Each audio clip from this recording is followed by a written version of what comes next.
magandang araw po sa inyo lahat. Ako po si Banat Boy at eto na nga, pag-usapan na natin ang mga may init na issues sa ating lipunan at pagtama, palakpakan at pagmali, banatan po. Nako, mga kababayan, wala na po si Jose Marichan at saka si Mariah Carey. Kilala nyo si Mariah Carey? Yun o, yung kapatid ni Jim Carrey. Joke lang po. Binibiro ko lang kayo, ha? Hindi po, alam nyo mga kababayan,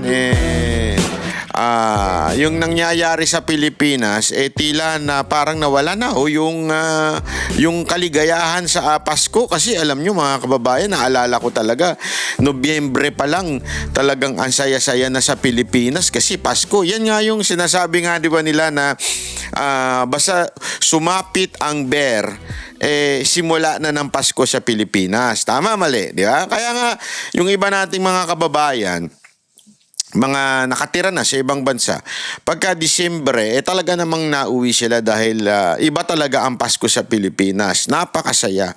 For the first time in the history of the Philippines, ito ata ang Pasko na hindi mo nararamdaman sa Pilipinas except ang traffic. Yan ang totoo.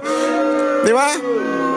Hindi totoo yan. Alam nyo, etong mga nakaraang araw, kitang-kita nyo naman ang tindi ng traffic sa Pilipinas. Wala nang pinipiling oras at wala na rin yung pinipiling sasakyan. Kahit maging motor, data-traffic na sa Pilipinas. At ngayon nga yun na lang ang nararamdaman natin sa Pasko. Pero yung ligaya nung nararamdaman natin, di ba, minsan nung Pasko tayo ay masaya kasi dyan ka magsha-shopping, mamimili ka ng mga bilihin. Diyan yung diyan yung masayang bahagi ng buhay mo kasi magkakaroon ka ng exchange gift. Ngayon, tila yung Pasko parang nakaka-stress na. Hindi, di ba? Totoo naman Parang nakaka-stress na ang Pasko ngayon dahil nga naman sa mahal ng bilihin. Di ba? Kaya nga itong lintik na gobyerno natin, sinasabi na lang pagkasya nyo na lang yung 500 sa inyo, di ba? Habang sila ay magbabakasyon sa ibang bansa. Yan ang katotohanan. Pero tayong mga ordinaryong Pilipino, magtiis na lang kayo sa 500. Kasya na sa inyo yan, ha? Pagkasya nyo sa buong pamilya nyo, tigungari, 5 kayo, tig-100 kayo. Pansit canton, hotdog, at saka plain rice. Masarap yan, ha? Favorite ko yan, nung bata ako. Yan na lang daw ang inyong Noche Buena. Huwag nang gawing espesyal. Anyway, wala kayong karapatan magdiwang ng espesyal ngayong Pasko. Dahil sobrang naghihirap ng ating bansa, kaliwat kanan, at ang tindi nito. Alam mo yun, sa gitna ng kaguluhan dito sa issue ng flood control project, insertion, abay inulit pa ng mga tarantado. Yan ang totoo Grabe Hindi ko talaga malubos maisip. Hindi ko malubos maisip na uulitin pa rin po ng ating mga pambabatas yung insertion. Yan ang nangyayari ngayon. Kaya na lang din, nagagalit ang ilang mambabatas kasi para bagang sinasabi nila, tanginan nyo, ang kapal na mukha ninyo, mga animal kayo.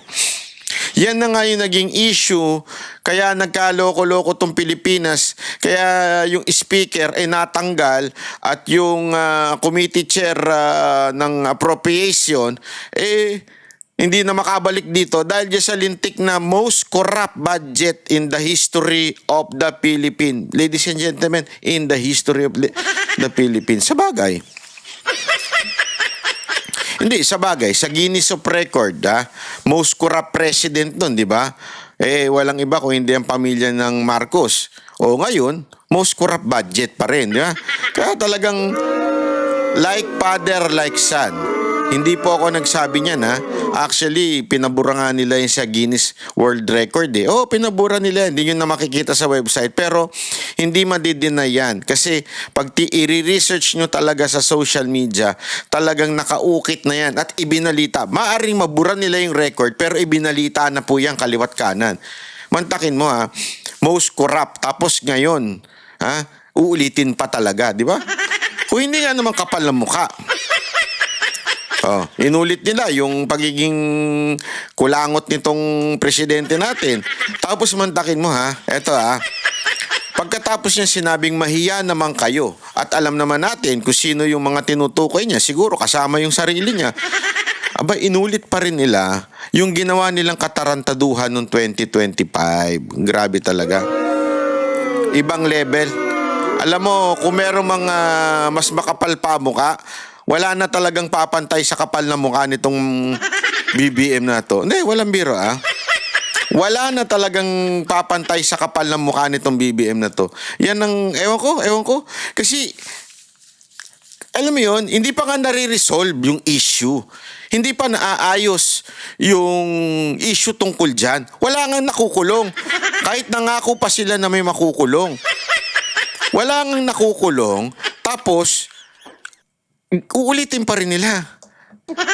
Ngayon, alam niyo ba ngayon na nagkakaroon ng konting dilema, problema kasi ayaw naman nilang i-reenact kasi pag hindi natapos yung sa BICAM, yung budget, ang mangyayari niyan reenactment. Ano ibig sabihin ng reenactment? Uulit lang.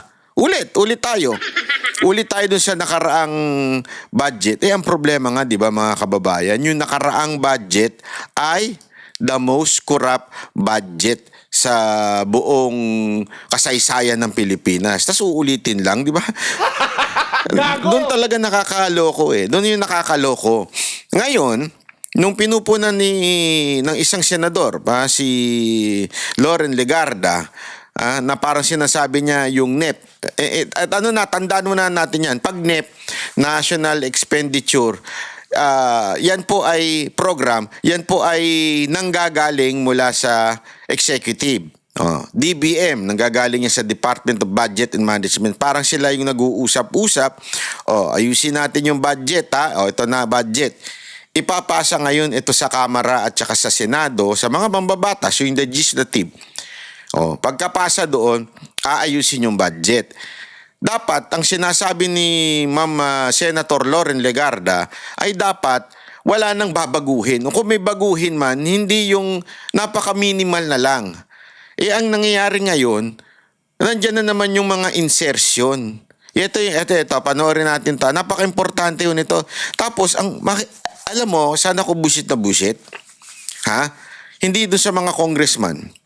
Doon sa mga putang ina, mga kakampuet na feeling political analyst o mga analyst dyan na para bang minamak pa nila yung mga pumipigil sa budget. Parang sinasabi nila nag-grandstanding lang daw sila Loren Legarda, nag-grandstanding lang daw si Amy Marcos kasi pinuna nila ngayon kasi dapat daw ginagawa yan nung plenary, nung una pang dinala. Kasi remember, bago muna dalhin yan sa BICAM, pinag-usapan muna ng Kamara yan. Kanya-kanya sila sa Kamara, kanya-kanya sa Senado, tapos sa BICAM.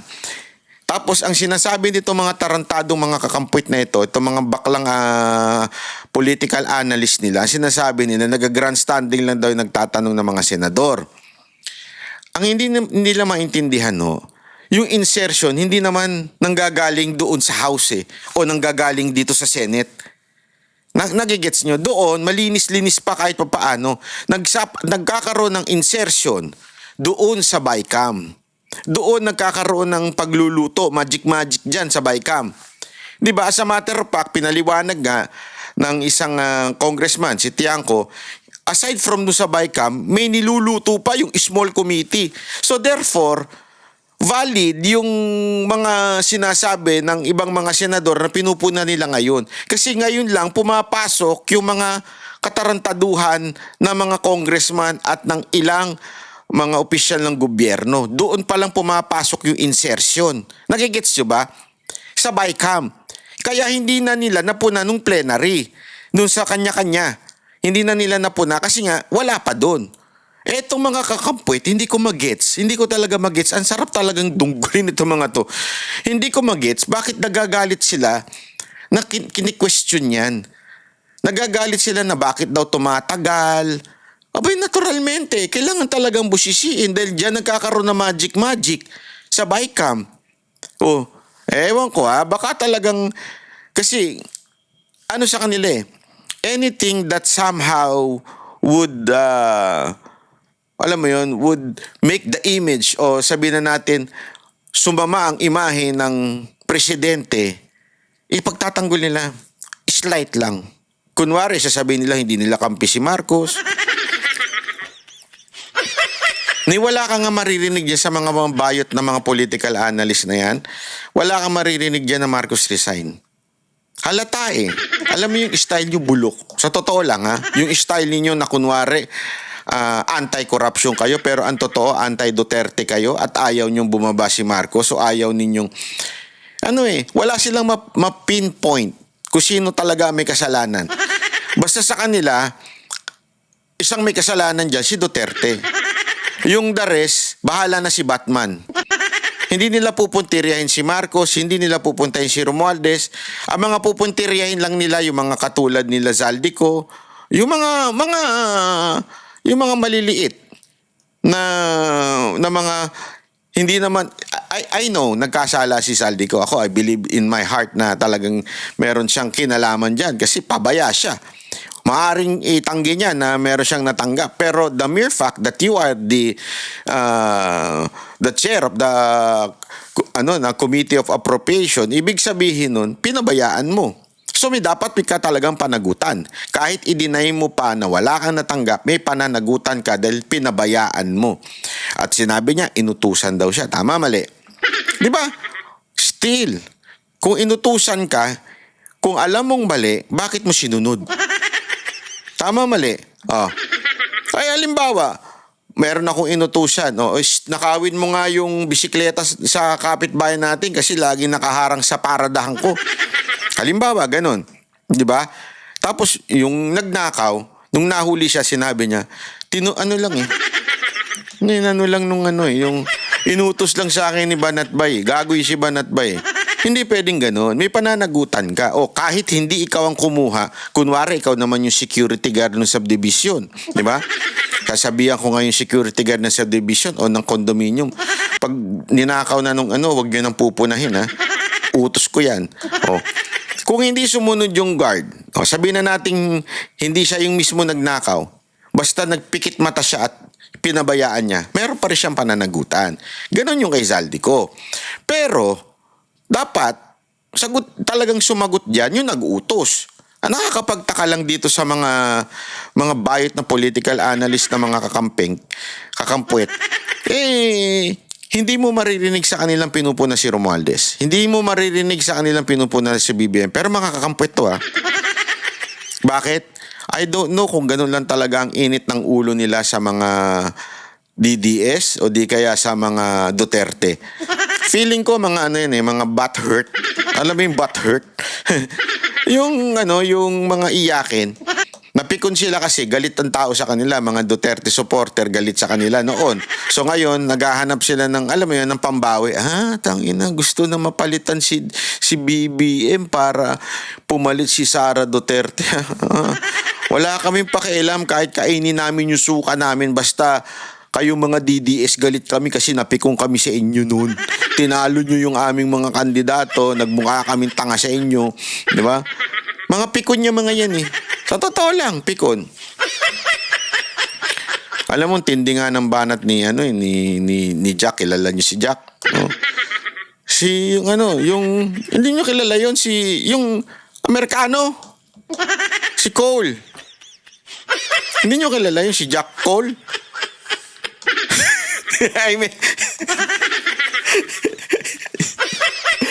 Mukha pa lang nun, mukha ng sinalsal eh.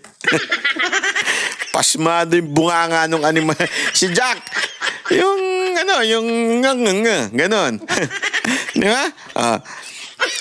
Pakinggan natin itong ito munang nangyayari dito sa sa BICAM. Usot na sa BICAM ang proposed 2026 budget ng Transportation Department. Pero bago maaprubahan, nagkainitan muna ang dalawang mambabatas. Alamin kung bakit sa agenda report ni Dexter Ganibe ng Abante. Mag-isip-isip sila, matuto sila gumawa ng budget nila. Bakit tayo mag-iisip ngayon, ba't wala sa NEP? Uminit ang ulo ni Senador Loren Legarda sa kalagitnaan ng pagbusisi sa BICAM meeting kagabi sa budget ng Transportation Department. Nagtataka kasi si Congressman Rufus Rodriguez kung bakit zero budget ang railway system project sa Mindanao para sa susunod na taon. Lalo na anya ang phase 2 nito na nagmumula sa kanyang kinakatawang lugar sa Misamis Oriental patungo sa Iligan. Natapos na anya ang project study na pinaglaanan ng 100 million pesos na budget. Mahalaga kasi anya ang railway system dahil ito ay mabilis at murang uri ng transportasyon. We will know why there is nothing here yet about these two very important railway systems, which are good for 22% of our people who are in Mindanao, 22% of the 119 million Filipinos. Do we know about that? Why there's nothing here, zero? It's not in the NEP. The agency did not request for that. So I think the most appropriate agency to talk to and inquire about that is the Department of Transportation. Dito na umandar ang pagiging professor ni Senator Loren at nagsimulang mag-lecture sa BICAM. Sang-ayon ako sa inyo, kailangan. Bakit hindi linagay sa NEP? Hindi naman trabaho ng senador, ng chairman ng finance, sagutin ang ahensya, bakit wala sa NEP? Tumayo pa sa pagkakaupo si Legarda. Alam mo, ito in fairness kay Legarda, etong tao na ito, not everything that she says, okay ako. Okay? Pero alam mo itong si Legarda, nakasama ko to sa isang event ng mahabang panahon. At napaka-passionate nito na tao. Kaya ganyan napatayo na siya. Napaka-passionate nito na tao. At in fairness, tama yung sinasabi niya. Yung bakit hindi pa doon? Bakit pagkatapos pa, tsaka pa lang kasi sinasabi ni Rufus na zero daw, wala daw budget doon sa Mindanao Railway. Tapos parang ang sagot ni na nagtatanggol, parang nag-ano kasi niyan, si Gatchalian, sinasabi niya, hindi, anuhin naman na ng yan, ng DPWH na ang bahalang umano yan. Pero para bagang ang dating, sandali, bakit in the first place? Di ba dapat simula pa lang, ipinasa nyo na sa Kamara yan at saka sa Senado na meron ng budget? Bakit ito na naman tayo dun sa singit-singit? Ay, ito na naman ang hilig natin sa singit. Alam mo tayo mga Pilipino, ito walang biro ito Nauobserbahan ko yan kahit dito sa Japan kasi kahit ako ganun Alam mo yung kunwari sa pedestrian lane, ang mga Hapon, they respect space. Ibig sabihin hindi sila didikit. Unless yung katulad ng mga rush hour sa tren kasi talagang kailangan sumiksi. Pero dito, yung pagtatawid ka sa pedestrian, may mga spaces. Pagtatayo yung isa dito, tatayo yung isa dito. Hindi sila nagtatabi. Pas ma-observe mo, pag may foreigner, lalo-lalo na pag Pilipino, pupunta sa harap kasi may space pa. Sumisingit baga. Parang sa kanila, kaya nga kami nagbigay ng space. Because we respect the space of each other. Ayaw namin na nagtatabi-tabi. Totoo, ganun kasi talaga sila. They respect yung noise, yung kailangan, ilang beses na ako napagalitan dyan Hindi, walang biro to. Diba sanay kasi tayo noon na nagla-live, nagbibideo. Pag nagpupunta ako ng lounge sa Japan, ako kasi, no cellphone, punta ka doon. Lumayo ka. Ganun sila Talagang they respect each other Ganun din sa pedestrian lane, kailangan merong space. Tapos tayo mga Pilipino, dito tayo. Kuya, ate, dito tayo. Kuya, ate. Mga nagbabakasyon, kuya, ate, dito tayo. May space pa. Kaya nga may space Di ba? Para nga, wag kayo magtabi-tabi. Sisingit ka naman. Yan ang hilig ng Pinoy. Jesus, elevator. Tangina, lagi ako dyan. Nabibuisit ako Nakatayo ka na nga. Iniintay mo magbukas. Meron talagang pupunta pa sa harap at sisingit pa. Bastos din Alam naman, dumikit ako dun sa elevator para wala makasingit sa akin.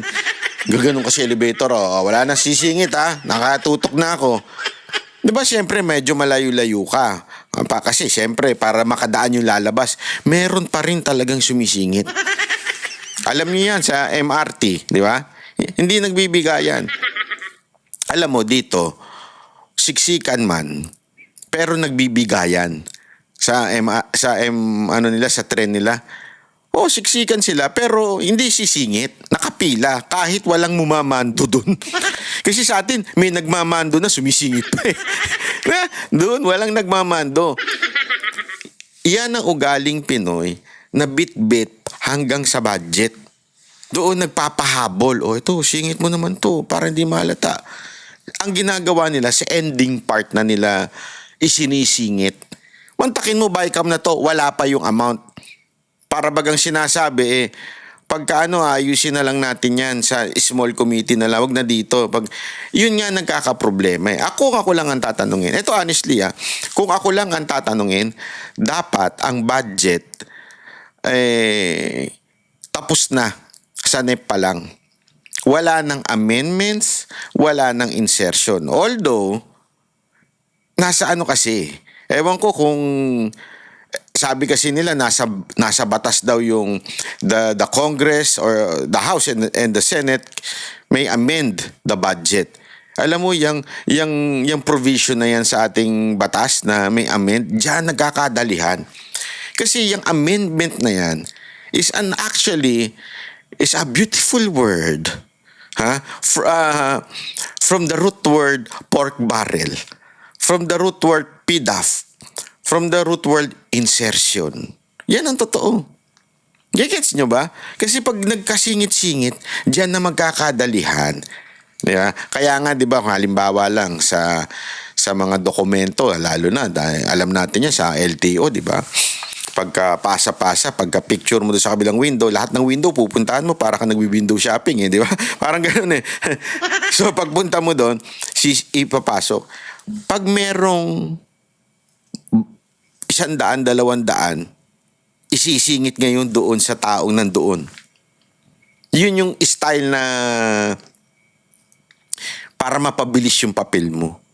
So, ito yung dati na yung panahon ni bago si Pangulong Duterte, hindi ko na lang babanggitin yung presidente na yun Pero nung panahon ni Pangulong Duterte, niyari ni Pangulong Duterte yan.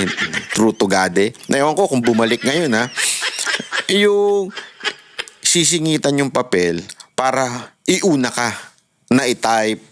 Yung ita-type nung kung sino man nag-encode, uunahin yung mo pag may singit. Diyan nagkakaroon ng corruption. Yan ay mga small example lang. But could you just imagine how many pasingit in a day yung natatanggap ng mga taga-LTO noon? Ngayon kaya, magkano kaya natatanggap nung nag-i-insert? Yan yung sinasabi natin na sana, ang wish ko, tama si Senator Loren dito, at ang wish ko, sana wala ng amendments. Dapat doon pa lang sa simula, tapos na. O kung meron mang amendments, hindi yung ganyan. Iba kasi yung from zero, nagkaroon ng bilyon. Alam mo yun, dapat kung may amendments, may limit. Hindi pa pwedeng amendments na Ako nga, dapat nga walang amendments Kung ano na yung sinabi ng DBM, yun na lang. Ang pwede lang gawin, tanggalan. Pagka sabit yung isang departamento, hindi nakasagot na maayos pagdating sa budget, sana pwedeng tanggalan. Pero yung dagdagan, naku po, patay tayo dyan. Diyan ang kaloko-loko ano nangyari sa Pilipinas Para ipaliwanag ang kanyang punto. Mag-isip-isip sila, matuto sila gumawa ng budget nila. Bakit tayo mag-iisip ngayon? Ba't wala sa NEP? Thank you for the lecture, Senator Loren. I'm not lecturing. No. No, we thank you really. You're really saying. Grabe isa, no? Yan ang tinatawag na condescending. Nagpasalamat pero condescending. Condescending yung pag-ano Right thing. No, But it's true. anyway, Because I was there for 5 years and sometimes, hanggang last minute, they submit in the BICAM. Why should they submit in the BICAM? Naging chairperson na rin si Loren Legarda ng Senate Committee on Finance noong 17th Congress. Kaya ganun na lang ang kanyang frustration ngayong 20th Congress dahil nasa BICAM na gusto pang ihabol ang isang budget na hindi naman kasama sa isinumite ng Pangulo ng Bansa. Pag-isipan nila ang kanilang NEP, National Expenditure Program, the President's Budget. That's why ayaw namin ma-insertion sa BICAM. Kasi dapat kung mahalaga yan, nasa NEP na yan. Tinira rin niya si Congressman Rodriguez na anyay veterano ng mambabatas sa pagtatanong nito sa first-timer na chairman ng Senate Finance Committee kung bakit hindi nilagyan ng Senado ng budget ang railway system project sa kanyang distrito sa Mindanao. And then they come to a senator during the plenary, isingit nyo to. Ayaw namin. Okay, we amend, but there's only limited fiscal space. And then now, a veteran congressman asks the first-term chair of the Finance Committee, why is it not there? I'm sorry, I have to answer for him. Of course, he can very much answer that, but if it's not in the NEP, what do we do, right? Dito na lumambot si Congressman Rodriguez at sumang-ayon kay Senator Legarda at ipinanukala sa DOTR na isama na lang ito sa susunod na budget cycle o para sa 2027. Dagdag ni Legarda, kailangang maorganisa ang isang oversight committee para magkaroon ng konsultasyon kahit buwan ng meeting anya para maplansya ang mga susunod na expenditure program ng pamahalaan. Para sa agenda, Dexter Ganibe, Abante! Grabe, no? Alam mo, yan ang yan ang nagagawa talaga ng pera, no? Yung love of money. Diyan talaga nagkakaroon ng katarantaduhan, eh. Kasi, imagine din mo, ha? Kasi nagre-reklamo yung mga kakampuet. May mga, matagal naman daw nang pinag-uusapan yan. Bakit hindi pa maayos ngayon? May mga nag-grandstanding daw, eh. Yung mga tumitira, hindi naman mga Duterte, yan, eh. Alay yung mga yan, eh. Si Loren di naman Duterte alay. O so si Jaime, oo, tsaka yung iba pang I think si Marcoleta as far as I remember. Pero hindi yung iba na nagpumupo na diyan ay hindi naman po mga Duterte aligned na senators. Pero ito mga kakampuet, galit na galit sila na para bagang nagpapabibo lang daw yung mga pumupo na kaya tumatagal yung budget at dapat daw ipasa na kaagad kasi kesa daw ang rason nila di ba we have the most corrupt budget last year, so magkakaroon lang yan ng reenactment pag hindi minadali ngayon. Paano kung may nasisilip tulad nito? Paano kung may sinisingit na naman? Tapos magkakasisihan na naman parang yung ginawa ni ano ba ito? Ni Ontiveros. Ontiveros, kilala ninyo, di ba? O, tuwan-tuwa siya, kesyo daw ibabalik na daw ang pera sa PhilHealth. Oy, Miss PhilHealth. Hindi na makakalimutan yan. Miss PhilHealth Queen, Ontiveros, makinig ka. Tuwan-tuwa ka na tila inaangkin niya dahil inutusan ng Supreme Court na ibalik ang pera doon sa PhilHealth, yung tinanggal ng DBM, ibalik daw. Di parang tagumpay yun, panalo yun. Kinikredit gap ni Ontiveros ngayon. Sabi nga ni Ted Pailon, narinig ko yun Sabi nga ni Ted Pailon, sandali, di ba kasama ka sa pumirma? Noong inilipat yung budget from the PhilHealth. Bakit ka ngayon para bagang inaangkin mo yung tagumpay na ibalik sa PhilHealth? Katarantaduhan. Alam mo, Ontiveros is the worst kind. O another, hindi pala the worst. Hindi ko masasabing the worst. Hindi ko sure kung sino mas worst sa kanila ni Lenny. Pero mas parehong-pareho ng estilo ni Lenny Robredo. Yung estilo na hipokrito, yung ganda-gandahan, bait-baitan, anti-corruption. Pero sa lugar naman nila, yung sa kanilang sariling bakod ay hindi nila maayos. Oo. Sabi ko nga sa inyo, pag yan si Ontiveros naging presidente, ay naku po. Magkakaroon ng matinding pagbabago sa DOJ. No. Banat ba di maganda pala yun. Magkakaroon ng matinding pagbabago sa sa DOJ. Bakit mo pinupuna? Matinding pagbabago. Magkakaroon ng Witness Protection Program Extra. Mali. Hindi pala extra. Witness Protection Program Recruitment. Yung mga parang recruitment agency sa mga OFW. Magkakaroon ng ganun. Magkakaroon ng karagdagang maraming trabaho. Yun. Eh, bakit masama yun? Banat ba? Trabaho na maging witness.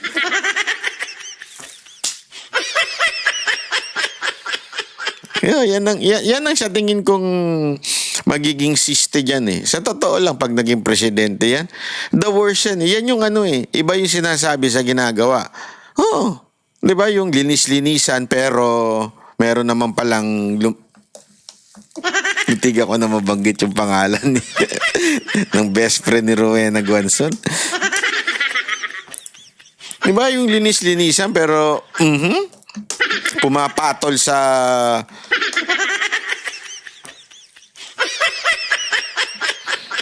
may kaya itong si Ontiveros, bantayan natin to. Yan ang pinakamalalang presidente kung magkakaroon tayo. Malala. Sa tingin ko, sobrang lala niyan. Kasi yan yung mga tipong Marcos II. Ay, hindi, Marcos III na pala. Yung style ni Marcos na parang siya lahat ang may solusyon. Yung siya lahat ang bida. Yung nagkaroon ng korupsyon, siya ang naging bida. Ganun eh.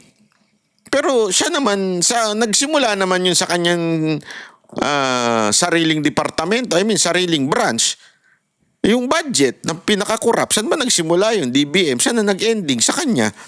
Pero siya, linis-linisan. Hindi niyo pansin? Ganun mag-portray si Marcos eh. Inunahan niya na nga, ganito siya eh. Ewan ko, magaling kasi yung PR niya eh. Kilala ko yung PR niya, magaling eh. Unahan mo na sila.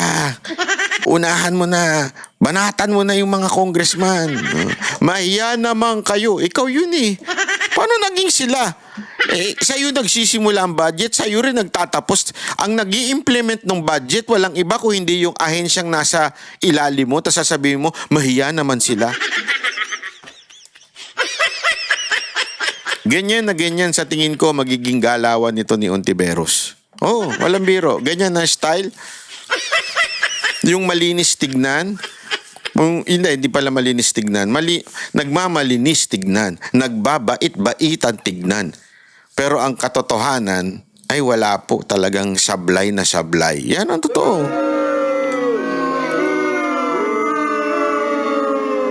Ngayon ako, kaya nga, alam mo mga kababayan, napaka-importante na bantayan ho natin itong budget. This budget is really something na we have to guard. Kasi dito nagkaloko-loko eh. Dito naubos ang pera ng taong bayan. Dito naubos yung tax natin. Dito naalangan yung pampagamot ng ibang kababayan natin. Ito walang biro ito ha.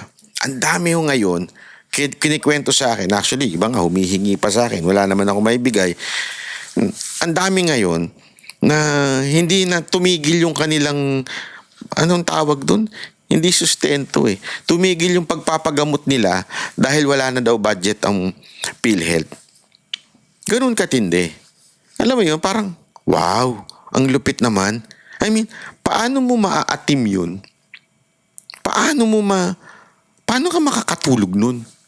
Tangina, yung budget na para sana ang panggamot sa kapwa mo, kinuha mo pa? Ibinulsan nyo pa?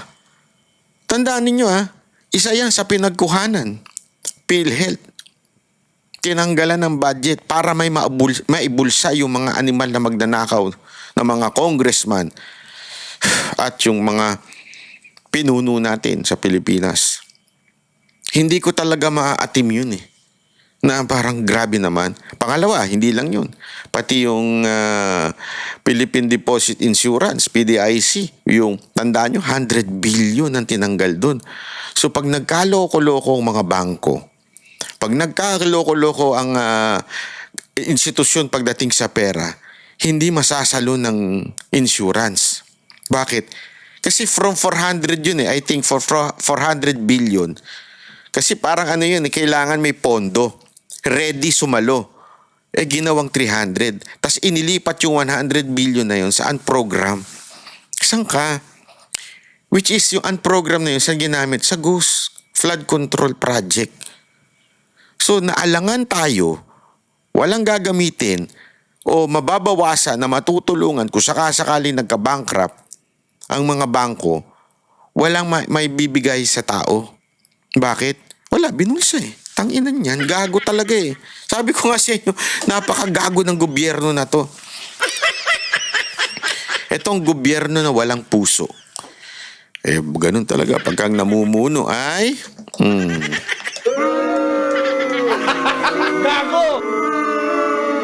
Pag ang namumuno ay ngagbang, sabi nga ni Senator Amy, Ading! Gago! Hindi na kita kilala, Ading. Gago! Hindi ko na nagkakagulo-gulo ng pamumuno mo, Ading. Gago! Hindi ako nagsabi niyan. Kapatid niya nagsabi niyan. Nagkakaloko-loko ng gobyerno dahil bangag ka. Gago! Don't ever forget. Yan ang sinabi, buod ng sinasabi ni Senator Amy. Umuwi na tayo kasi napapabayaan mo ng Pilipinas dahil bangag ka pagising pa lang. Gago! Sabi naman ng mga kakampwet, okay lang. Gago! Okay lang. Basta wag lang maupo si BP Sara Duterte, okay lang kahit bangag. Gago! Eto ha, dito ka magtataka. Noong 2022, ang sigaw nila magnanakaw. Bangag si Marcos. Yan ang sigaw nila ha. Sigaw nila yung mga tarantadong mga kakampwet at political analyst nila. Yan ang sinasabi. Pero ngayon, wag na, okay na yun si Marcos. Okay na yan. Ayaw namin si Vice President. Gago! And again, hindi accusation ito ng kalaban ni Marcos, ni BBM. Hindi ho ito as accusation ng politiko. Accusation to ng isang kapatid. Hindi nga accusation ng ginawa niya. Kinuwento niya kung anong nangyari. At imagine niyo ha, sabay-sabay to mga political analyst, yung mga bayot political analyst. Dapat iano na natin BPA, mga bayot political analyst. Itong mga bayot political analyst na ito, wala. Ang binanatan pa nila, instead na si Marcos, si BBM, ay si Amy pa daw ang may saltek. Si Amy pa daw ang mali. Si Amy pa daw ang may sayad. Anak ng weteng talaga. Saan ka nakita ng ganun? Pero dati, totally against sila kay Marcos. Diba? Gago! Diyan mo talaga makikita yung walang hulog na klase ng ng prinsipyo meron ito mga kakampwet. Wala talaga eh. Kaya tuloy nang galit na si Atty. Rowena Guanzon eh. Gago! Dami niya nga sinabi, hindi ko na lang babanggitin kasi wala naman ako sa otoridad na ikwento sa inyo unless pipilitin niyo ako. Lagay niyo muna dyan, pilitin mo. Banat ba sabihin mo na, sige na, sabihin mo na. Hindi kasi maraming sinabi sa amin si Atty. Rowena Guanzon na nakwento sa amin na, eto si ganito, naku po, puro kaplastikan yan. Si ganito, naku po. Kasi remember, commissioner siya ng COMELEC. Yun yung sinasabi ng paulit-ulit sa amin eh. Hindi nila ako kakayanin dahil commissioner ako ng COMELEC noon. Kilala ko kung sino yung mga lumapit sa akin noon at they tried to bribe me. They tried to bribe me. Kaya nga ngayon, wala silang wala silang masi. Hindi nila, ano lang ang kanilang argumento against Atty. Rowena Guanzon? Alam nyo kung ano lang? Kesyo daw matapobre. Hindi matapobre yan. Alam mo, yan si Atty. Rowena Guanzon, kakilala ko na yan noon pa, even if iba kulay niyan. Namit ko na yan. Kahit iba pa kulay niyan, hindi yan yung katulad ng mga bayot na mga political analyst. Hindi. Iba ugali niya, napakatinon niyan. Although magkaiba nga lang kayo ng pinapa. Hanggang ngayon naman si Lenny pa rin naman ang gusto niya. Hindi naman nagbago na gusto niya ng mga Duterte. Hindi, tinatanong nga namin siya, si Lenny pa rin. Sa katunayan, may na nga daw, may paksyon na sa loob ng mga Pinklawan at saka nitong mga, kasi pumapasok tong mga akbayan. Etong akbayan, yung kay Ontiveros, yung grupo ni Ontiveros, yung na ngayon. Kasamahan niya yung kanyang matalik na kaibigan na si Llamas, isang political analyst na walang trabaho. Iba pa yung makakaliwa. Iba yun ha. Remember ha, iba ang akbayan sa makakaliwa ha. Yung mga makabayan black, hindi sila akbayan ha. Iba yun. Magkaibang paksyon yan. Nag-away na nga yan dati. Magkaiba talaga silang paksyon. Iba pa yung mga dilawan. Okay? Iba pa yun. Iba pa rin yung mga kakampuit. Magkakaiba yan. Yung dilawan, yung sila, yung isang maingay, yung parang sinto-sinto. Yung dilawan na dilawan yun. Iba pa ang pink. Ang pink, Lenny Robredo talaga. Ayan, yan yung kulay rosas ang mundo. Mga ganun-ganun sila para mga sibaliw. Di ba? Ito namang si Akbayan, bagong pasok ito. Wala nga to sa eksena eh. Nagmamagaling. Kasama dyan sila Chel Jokno, si Llamas. Although si Llamas, dilawan talaga yun from the very core. Pero kitang-kita nyo naman ang galawan nila ngayon. Umi-ekseda silang lahat.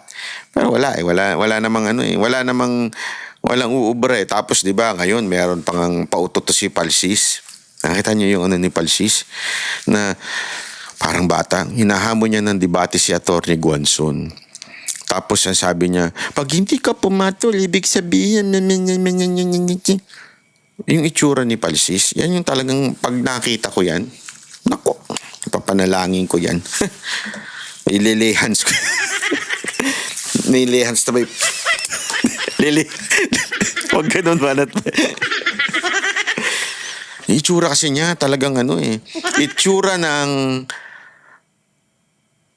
yung bayit yung bayit na kanal. sabi nga ni Jack, di ba? Yung baklang kanal, parang ganun. Si Palsis. Parang ganun na hindi mo maintindihan. Alam mo, Palsis, kung ako sa'yo, kayo na lang ni Tio Moreno mag-away. Bagay kayo. Hindi, walang biro Palsis, kayo na lang ni Tio Moreno mag-away. Hindi ko sinasabing si Tio Moreno. Kaya si Tio Moreno pumapatol yan, di ba? Nakita nyo naman makapag-away sa dahig yan. Parang din eh. Bagay kayo. Oh. Sana kayo na lang. Wag yun ang idama yung mga may PhD at saka yung mga grabing multi-awarded na may libro na pinag-aaralan ngayon sa UP Diliman. Huwag mo nang itulad sa iyo. Ikaw nga hindi ka nga makasunod sa simpleng dress code sa Supreme Court. Gusto mo pa ng debate? Di ba? Hindi ka kalibel. Huwag kang lumebel. Ang kalibel mo, yung mga katulad lang ni Kristan, yung mga ganun ng level ng utak, yung mga sayad hanggang baba, ganun. Mga ganun level mo. Nagkataon lang na siguro lasing o bangag yung nagpasasayo sa law nung panahon na nag-bar exam ka. Baka ganun. Hindi ko sure Di ba? Mga level ng utak mo, yung mga level lang ni Llamas eh. Kaya tigil-tigilan mo yun ng pagiging pangarap mo na makadebate si Atty. Rowena Guanzon. Naghahanap ka lang ng gusto mo lang sumikat. Baka kasi wala ka ng kliyente. Tandaan ninyo etong mga to, wala ho itong trabaho. Hindi ho sila binabayaran sa pag-i-interview ng mga news unless ewan natin, hindi sila binabayaran yan. So, ang kliyente lang yan ay yung kumukuha sa kanilang abogado or di kaya mga politiko. Di ba? Yan naman talaga yan eh. Wala naman po yan. For them to sustain that kind of lifestyle and to sustain yung kanilang buhay, lalo na pagka mga ganyang karakas, naku po, mahal yan. Mahal ko. Pagka kumuha ka ng dyan, mahal. Di ba? Kaya kailangan talaga niya i-maintain yung kanyang lifestyle. Yung kanyang para magawa niya yun, kailangan niyang sumikat. Paano siya sisikat? Yung mga tipong awayin mo yung mga katulad ni Atty. Rowena Guanzon, yung PhD. Awayin mo yung mga ganyang bigatin. Para sumikat ka. Kahit na naman sikat kang tanga, sikat ka pa rin. Hindi, wala, alam mo, eto sabi, bakit, paano yun? Banat ba pag pumatol si Atty. Rowena Guanzon, magmumukhang tanga yan si Palsis, okay lang. Hindi naman po importante sa kanya kung sikat siya tanga, basta sikat siya. Okay na sa kanila yun. Oo. Saan ka nakakita ng ganyang karakas tas papatol kay Atty. Rowena Guanzon? Mga katapat niyan talaga mga matitinding abogado. Ikaw? Ano ka? Sino ka? Kasi nga, pasikat. Yan ang gusto nito niya, sumikat siya. Kasi nga naman, laos na yan eh. At saka kita mo, laki-laki na niya. Nakita niyo ba itsura niyan dati? Ha? Parang ano yan eh, Lazada at saka Shopee. Hindi mo lahat ng Correction. Hindi pala. Yung ibang produkto lang na yung reality versus expectations. Mga ganon. Yan ang karakas. Pag tinignan mo yung dating picture ni Jesus Palsis, di ba? Na parang puro filter, ang payat, mukhang naliligo. Ngayon, shit. Gago! Oh. Yung itsura niya parang hindi mo na alam para bagang Gago! alam mo yung mga bait na laman ng gay bar? Parang ganun eh. Gago! Ganun ang itsura niya. Hindi ko sinabing ganun siya. Pero ganun ang itsura niya di ba? Wala na talaga sa hulog. Kaya nga, kailangan yan ng traction. Ika nga, kailangan niya sumikat. Pag sumikat siya, yun na yun, di ba? May mga kliyente na siya. May mga consultation, mga ganyan. O di kaya may kukuha sa kanyang abogado. Kung may tanga pang natitira sa mundo na to, ha? Gago! Hindi kasi, napagalitan na yan, di ba, na Supreme Court dahil ata doon sa pananamit niya or something. Kung kukunin yung pang abogado yan, pambihira, simpleng bagay. Hindi maintindihan eh. Yan, sama-sama sila niyan. Nila Hedarian, Yamas, mga karakas na ganyan. Ang alam lang yan, mag-English. Nung pinakikinggan ko yung interview niya tungkol sa budget sa BICAM, alam mo yung yung parang nakikipag-negotiate. Alam mo yung taong nakikipag-negotiate? Yung he wants to sound good, intelligent. So, ganun ang gagawin niya. Yung madaldal, gagamit ng mga wordings na sablay, yung mga ganun. Kaya nga siya na sub-Saharan. Di ba? Kasi gumamit siya ng sablay. Hindi niya alam kung ano yung sinasabi niya minsan. Basta gumagamit lang siya ng mga words na na pang-nerdak. Alam mo yung mga pang-nerdak? Para lang masabi nung nag-i-interview, ay, talino nito. Ang daming ginagamit na word na hindi namin alam. Hindi nyo lang alam, pero pang-nerdak yung mga yan, yung mga ginagamit niyang words para magmukhang matalino. Pero kung titignan mo ang logic kasi hindi yan sa pag-i-Ingles. Yung correct argument, hindi yan sa pag-i-Ingles. O kahit nga hindi mag-English, yung the way you talk, ang tawag dun sa magaling magsalita, magaling makipag-negotiate. Naintindihan nyo? May mga taong ganun eh. May magaling makapag-negotiate, pero in logic, bobo. Yung kanyang understanding, bobo. Mahina talaga. Alam mo, yung mga katulad niyan, sa tingin ko lang naman, ito yung opinion ko lang naman, mahina talaga.